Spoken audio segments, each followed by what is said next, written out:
Okay, situationship part two. So, fast forward a little bit.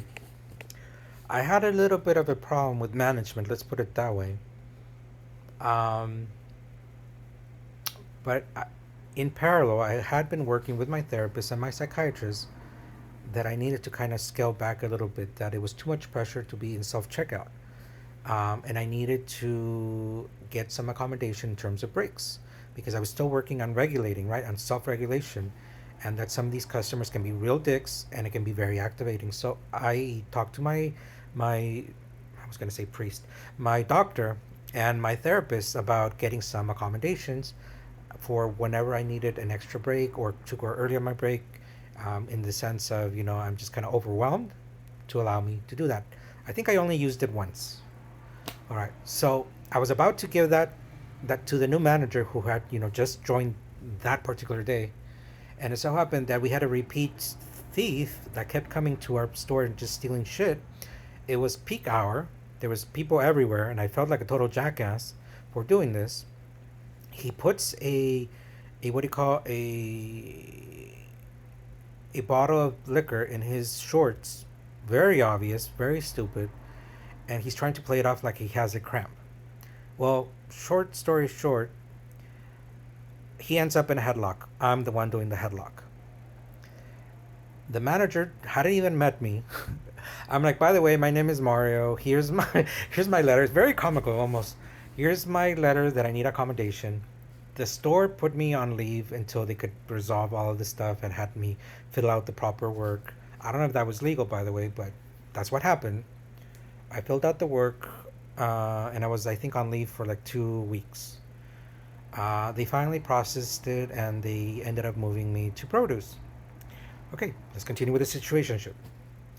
Um, so I'm in the situationship, uh, now experiencing more intensely. Why?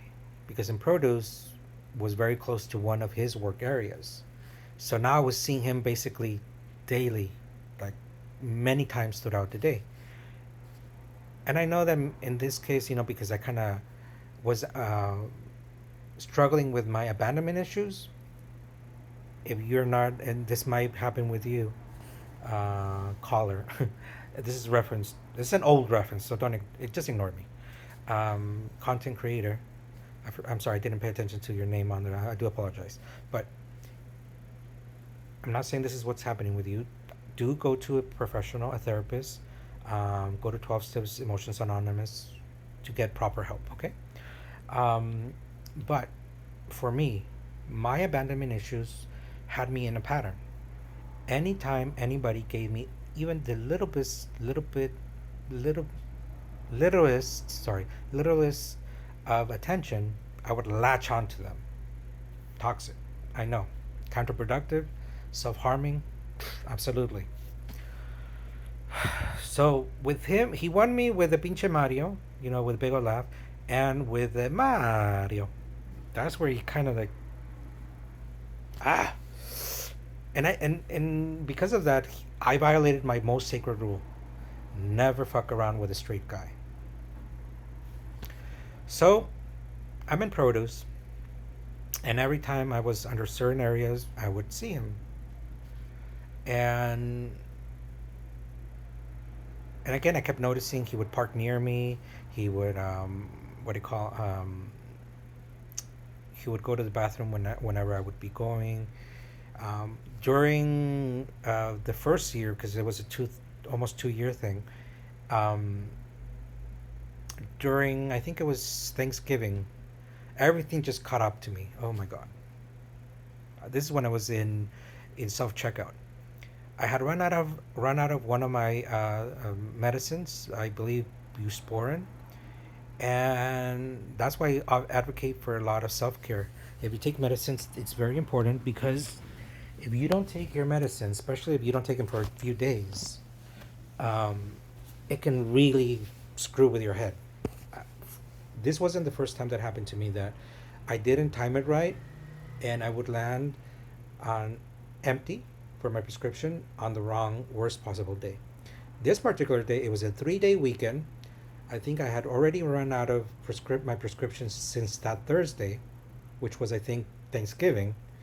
So it was Thanksgiving, the day after Thanksgiving, Friday, and this may have been Sunday when this happened. I'm charging somebody at my self checkout register because all the other stations, oh, I think they were paying for booze or something. So we could charge him for that at our station. So I was charging him, and I think a few days before, because the situation had pissed me off so much, in that he was basically stringing me along. By this time, I already had gotten his phone number, and I had been texting to him and back and forth, still kind of joking around. But then sometimes he would get kind of awkward and like wouldn't reply for an entire day and a half, and then just like nothing, like, and that would hurt my feelings. And still going through with the therapist with abandonment issues and why that kind of stuff was happening, that really got to me. And remember, I had been out of prescription for 3 days already. I lost my shit. I started crying while I'm attending this customer. I didn't see his face because the tears were that bad, and he felt bad for me, and it was so embarrassing because he was like, I think, it's okay, don't worry about it. My mother suffered from the same thing or something like that.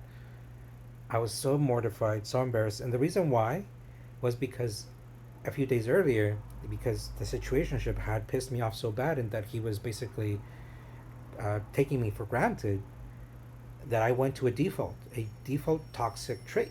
And this is what I mean, that when we are deconstructing, we come across these counterproductive traits about ourselves that can only aggravate and add fuel to the fire. So what happened? When people piss me off and really don't get it, that when I'm trying to kind of get across to them that, hey, stop what you're doing, you're crossing a boundary, before I actually learned to vocalize it, because that was much later after that, when I tried to kind of get it through to them, but they don't get the hints, because obviously a lot of people tend to be dense in some respects, or just don't have the same life experiences as you to pick up on the hints, right? So my default had been that when people get into this kind of scenario where they're just not being respectful, not catching the hints, um, I would just kind of ghost them. Even in real life, I would just kind of pretend like they're not there. And that's what I did with this guy. He pissed me off so much that I was just ghosting him, like he wasn't even in the room. I guess that was a trigger for him. It was made very clear that he didn't appreciate it. So what did he do? He did the same thing to me.